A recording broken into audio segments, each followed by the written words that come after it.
வணக்கம். திருமதி சந்தியா சிவராமகிருஷ்ணன், திருவல்லிக்கேணியிலிருந்து. திருவாதிரை ஆருத்ரா தரிசனத்தை பற்றி ஒரு அன்பர் அனுப்பிச்சிருந்தார். அதை தான் இன்றைக்கி நம்ம பார்க்க போகிறோம். அனைத்து சிவாலயங்களிலும் திருவாதிரை விழா கொண்டாடப்படுகிறது.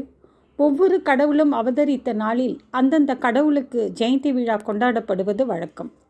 பிறப்பில்லாத ஆதி கடவுளான சிவனின் ஜென்ம நட்சத்திரம்னு தனியாக இல்லாத குறையை போக்கவே திருவாதிரை நட்சத்திரமாக நான் இருப்பேன்னு சிவன் சொன்னதாக புராணங்கள் தெரிவிக்கின்றன. ஆதிரை என்பது அக்னியை ஒத்த ஒளியை வெளிப்படுத்தும் ஒரு நட்சத்திரமாகும். நட்சத்திரங்களில் திருவோணம் மற்றும் திருவாதிரை இரண்டிற்கும் தான் திரு என்னும் அடைமொழி வழங்கப்பட்டுள்ளது. திருவாதிரையை வடமொழியில் ஆருத்ரா என்று கூறுவார்கள். சிவபெருமான் ஆதியும் அந்தமும் இல்லாதவர் என்றாலும் இந்த ஆதிரை நட்சத்திரத்தின் ஒளிப்பிழம்பு தன்மை சிவபெருமானின் அம்சமாக கருதி இத்தினத்தை திருவாதிரையாக கொண்டாடுகின்றனர். திருவாதிரை தமிழில் இதன் பொருள் மிகப்பெரிய புனித ஒளி அலை என்பதாகும். இதனை ஒட்டிய சிவபெருமானை ஆதிரையின் முதல்வன் என்றும் ஆதிரையான் என்றும் கூறுவர். இந்த தினத்தில் சிவபெருமானை தரிசிப்பது ஆருத்ரா தரிசனம் என்று அழைக்கப்படுகிறது.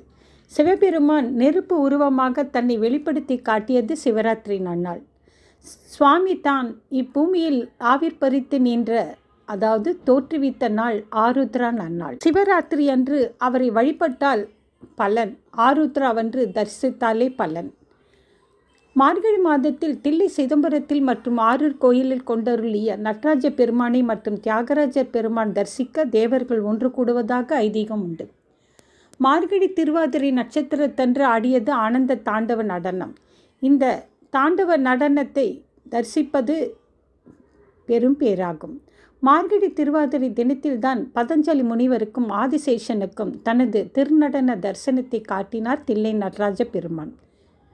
திருவெம்பாவை வழிபாட்டுக்குரிய 10 தினங்களின் இறுதி நாளாகவும் மார்கழி திருவாதிரை அமைகின்றது. ஆரகாவனத்து முனிவர்கள் சிவபெருமானை நிந்தித்து ஒரு பெரு வேள்வி நடத்தினர்.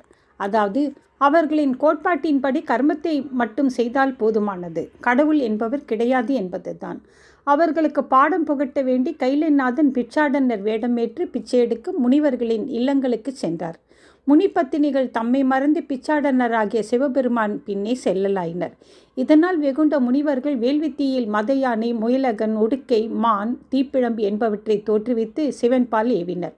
சிவனார் மத யானையை கொன்று அதன் தோலை அணிந்தார். மற்றவைகளை தானே தரித்து கொண்டு முயலகன் மீது வலது காலை ஊன்றி இடது காலை தூக்கி நடனமாடி முனிவர்களுக்கு உண்மையை உணர்த்தினார். இதுவே ஆருத்ரா தரிசன நன்னாள் ஆகும். திருவாதிரைக்கு ஒருவாய் களி என்றொரு புகழ்பெற்ற வாசகம்